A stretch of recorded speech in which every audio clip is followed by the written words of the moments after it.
Hello everybody, so welcome back to another video, and today we'll be looking at a gambit that was actually requested for me to by one of my students. So they told me if they'd really appreciate it if I can teach them that, but I decided to just make a video and they can watch it anytime.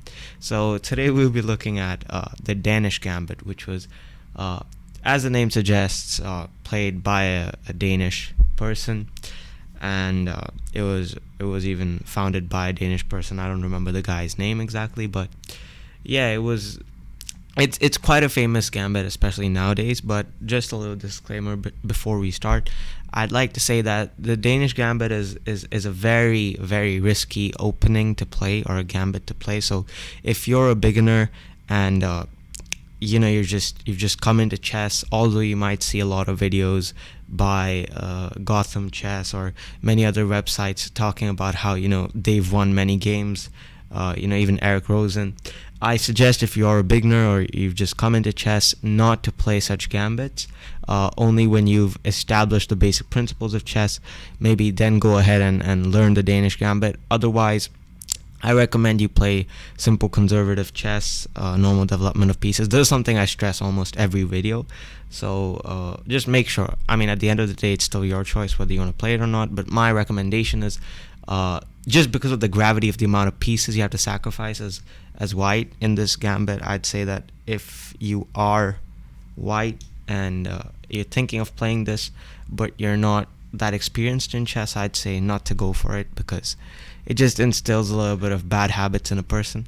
So yeah, anyways, let's just get into the Danish Gambit. It's played with white, and it starts off by pawn to e4, and when black responds by pawn to e5, here we have a very unconventional looking move, pawn to d4. The idea of pawn to d4 at the beginning might look very confusing, because as white, you usually see something like knight f3 happening, or even knight c3 happening, which is the Vienna, but we don't necessarily see pawn to d4 so early in the game.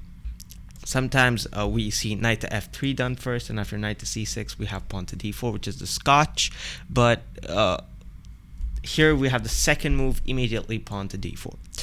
Well, let's see what are black's possibilities, like possible responses to this. So the first response is the most common response, which is e takes d4. Second response can be something like pawn to d6, but that is something that I don't recommend if you're black, because after takes, queen takes queen, king takes queen, the position's almost symmetrical, except black can't castle anymore, so black might have some problems. So if you're black, don't go for this d6 alternative. Instead, we'll be looking at the most common alternative of e takes d4. Here, white decides to offer one more pawn, and white decides to play pawn to c3.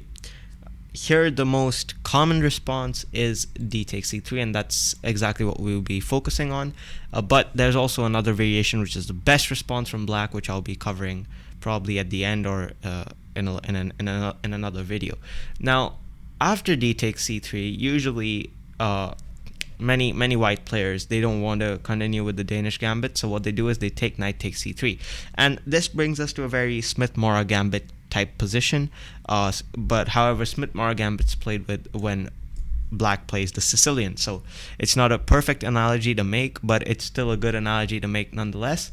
So it kind of brings up a Smith-Morra Gambit situation, and I'll just show you guys how Smith-Morra Gambit goes: e4 c5 d4, c takes d4 c3, d takes c3, and knight takes c3. So it's something similar, but it's not exactly the same thing. But however, we're not even going to be focusing on knight takes c3, because the Danish Gambit goes even more wild, and white plays bishop to c4 over here. And usually, or almost every time, black takes, which is, I think, the best way to go about it if you've already taken d takes c3. And after bishop takes b2, this is where the kind of gambit, the forced moves end, and this is where black has a lot of liberty to play with whatever he wants to. So this is technically where the gambit actually finishes. Now, you might be asking me, well, what is the use of sacrificing two pawns in the first 5 moves of the game? Well, exactly. I'll be talking about the compensation white gets. Now, when you've sacrificed 2 pawns, let's just evaluate this position right now. You have 1, 2, 3, 4, 5 pawns, while black has 7 of his pawns, right? He's just lost that e pawn.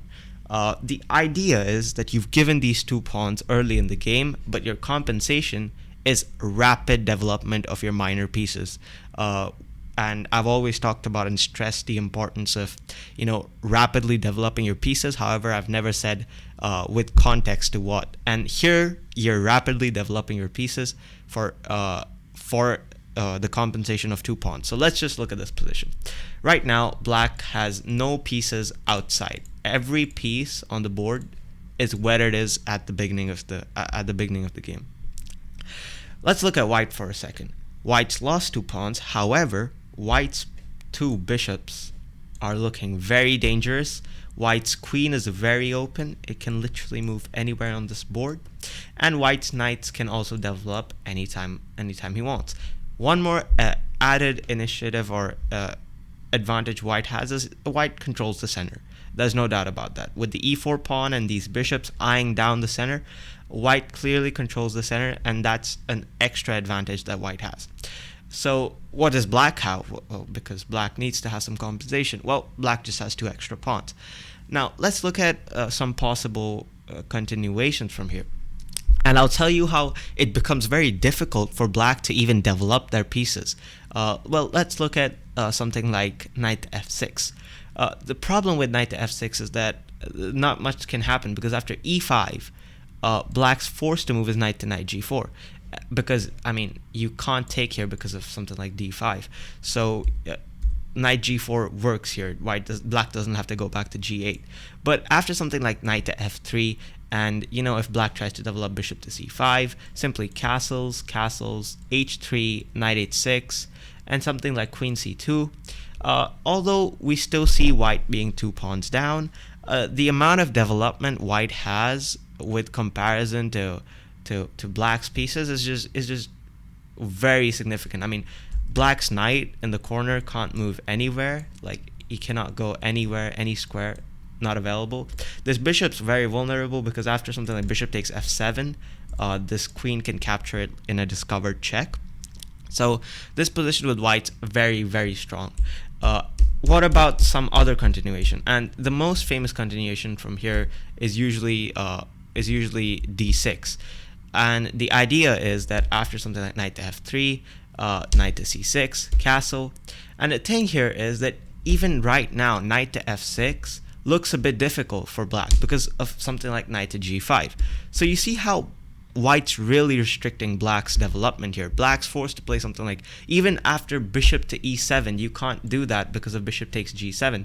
So black essentially cannot move these 2 pieces. So black's best continuation is bishop to e6.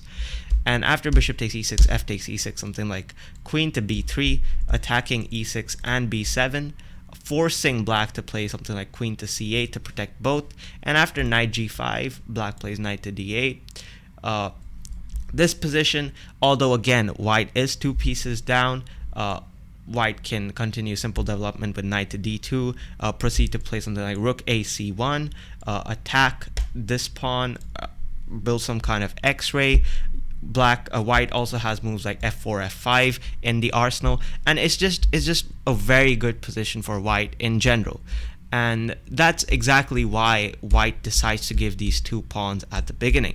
One more kind of alternative black has is this pawn to d5 move, which is a very interesting move, because what this does is it gives black a lot of room to develop his pieces, right? And the idea is if you take queen takes d5, after queen takes d5, bishop takes d5, black's still a pawn up. So you might have to take with bishop takes pawn.